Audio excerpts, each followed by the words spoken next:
Welcome back to another episode exploring Assassin's Creed through a feminist cultural studies lens. This episode will skim over Assassin's Creed 4, Assassin's Creed Unity, and its surrounding narratives before deep diving into Assassin's Creed Syndicate and Evie Fry.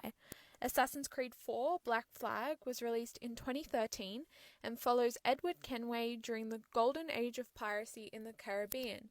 While in search of wealth and fortune, Edward becomes entangled with the Templar Order and Assassin Brotherhood. The game unravels an Assassin-Templar conspiracy that explores colonial trade and early industrial capitalism. This game also introduces new ship-based gameplay and exploration. While there are no playable female characters, there are a few significant female side characters. The game's focus is on the very masculine world of piracy, and while the Caribbean setting introduces historically based stories from diverse characters, the player agency and main story arc are directed through Edward. Two notable supporting characters are Mary Read and Anne Bonny, both real historical figures. They are the most well-documented women of piracy. Their stories are reworked to fit the Assassin Templar plotlines. Historically, they are known for adopting male clothing and roles aboard pirate ships, participating in combat, and navigating the legal and social world being captured. Their lives complicate historical understandings of gender binaries and social spheres. They reveal how some women were able to access the sea through disguise and connections. Black Flag highlights their cross-dressing and participation in combat, while linking this subversion of societal norms to one of the game's broader themes of rebellion against hierarchical authority. Black Flag is a pretty popular game within the fandom, with a beloved story and rich setting. Enjoyment of the nautical gameplay aspects have been mixed. There has also been many discussions around the use of Mary Read and Bonny and other female characters as useful for atmosphere and spectacle, but not necessarily transformative for gender politics in the gameplay or franchise logic. Examining if visibility in cutscenes is enough when the play and story still presents masculinized behaviors and power. Released in 2014, Assassin's Creed Unity follows Arnaud Dorian during the late 18th century in Paris. Following the murder of his adoptive father, Arnaud is drawn into the Assassin Brotherhood, revolutionary turmoil, and the search for personal redemption. One of the game's selling points was its meticulously reconstructed Paris landscape, and the game's story mirrors the Assassin Templar conflict to the tension of political reform, while also exploring the ethical implications of both. Unity's launch was marred by two narratives. First, the controversy of not including a female playable character included in the game's highly featured and pushed co-op system. The reaction of the public and fans was quick to argue that amongst the several co-op character options, at least one should be female. This omission reproduced industry patterns of sidelining women as playable characters and ignored the active role that women played in the French Revolution. In response to this, Unity's creative director, Alex Armico, in an interview talked about there not being enough time to animate female avatars, as it would require extensive work from several groups of the game's production. This resonated in the community as female characters and fans not being worth the time to animate or include, and the negative backlash to this interview increased when a former Ubisoft employee, Jonathan Cooper, stated that the animations would only be a few days' work. This indicates deeper cultural biases in the production team, and this all fed into a long-standing and widely discussed narrative about video game production culture. For representation, this narrative looks like how resource allocation, executive power, and accepted norms are able to shape who gets representation. The second controversy around Unity's release was the amount of bugs and technical problems the game launched with. These include graphical glitches, frame rate drops, character collision bugs, and some game-breaking issues that affected progression for many players. These issues amplified criticism and overshadowed parts of the game's creative ambition, shifting public attention away from Parisian reconstruction and narrative nuance to questions about release schedules, the ethics of shipping unfinished products, and quality checks.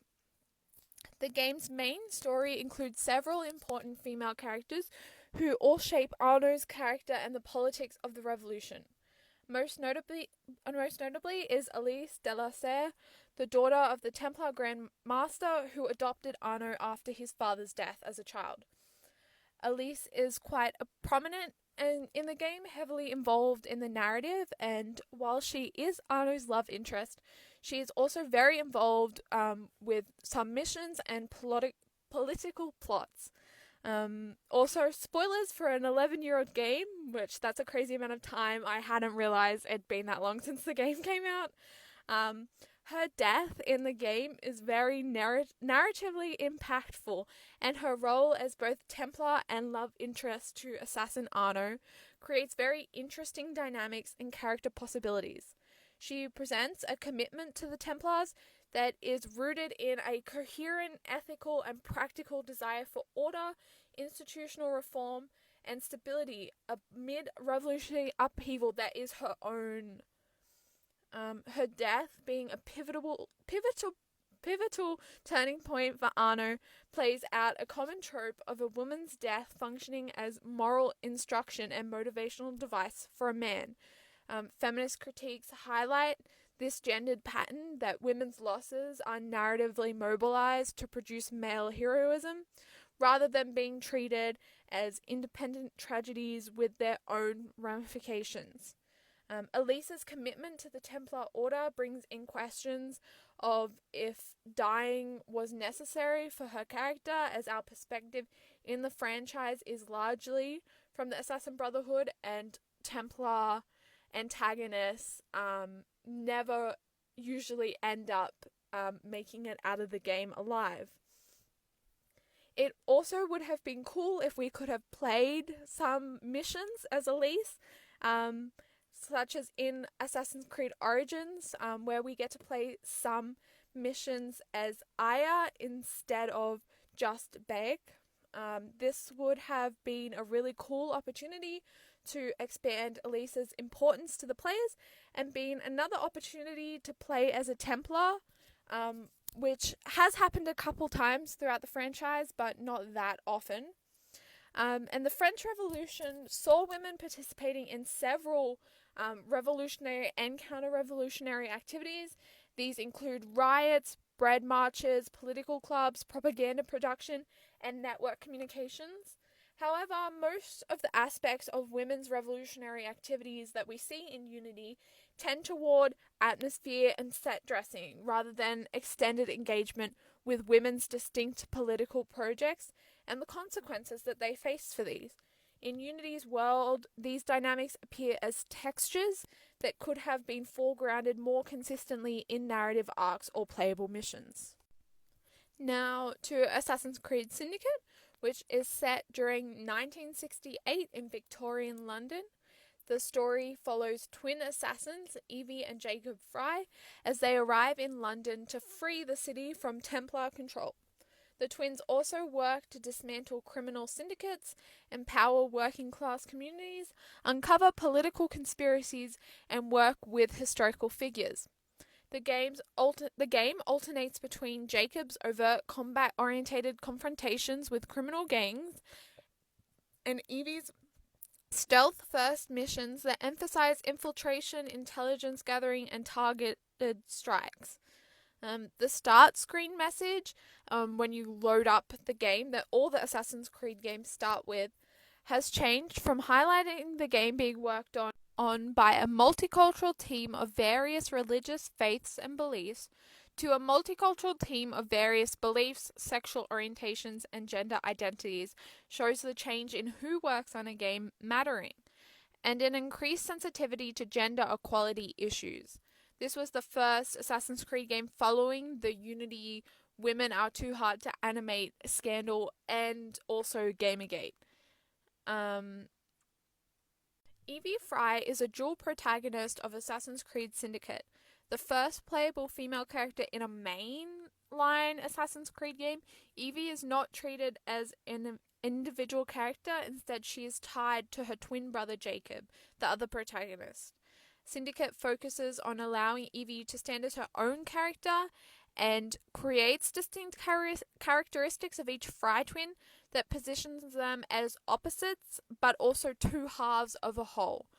The game does this through story and character, and also gameplay.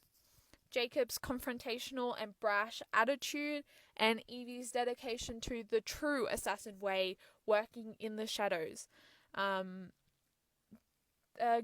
focuses on Jacob, focusing on combat and force, while Evie has a stealth and investigation focus.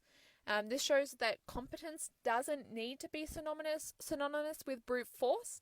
By making stealth, evidence gathering, and subtle infiltration mechanically rewarding, the game creates a playable system that values intellectual and relational labor. However, many of the game's progression systems, this is loot economies, combat incentives, and spectacle moments, continue to valorize the masculine forms of accumulation and dominance typical within the franchise.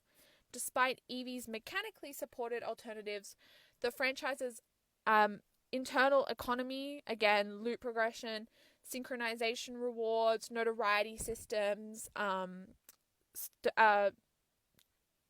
progression trees, still prioritize and work in favor of Jacob. High visibility rewards, again, remain tied to large set pieces, fights, and public liberation moments that tend to be Jacob's missions. This mismatch limits how far a different playstyle can reconfigure the player's sense of what within the game and within the franchise counts as success.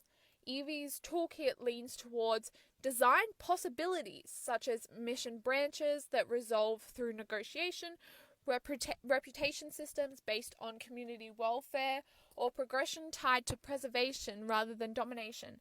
But these are only partially recognized in Syndicate systems.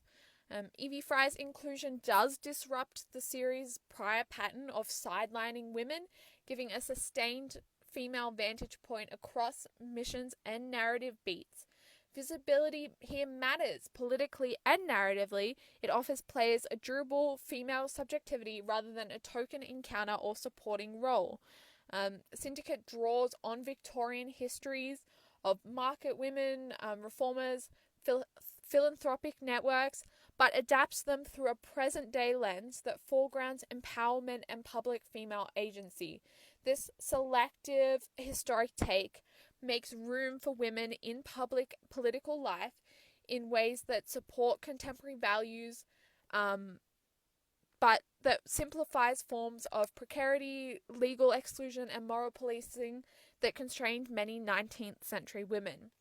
Syndicate appeared after a period of intensified public debate about representation in games. Evie's prominence therefore functions as symbolic and corrective within a media landscape attuned to demands for visibility and playable diversity. However, continued symbolic presence is insufficient without structural change. Syndicate's partial reforms, which are a distinct female playstyle, more visible women from different backgrounds, social classes, societal roles, and political affiliations, does not resolve deeper industrial patterns that prioritize spectacle, production economies of scale, or marketing choices that still default to masculinized imagery.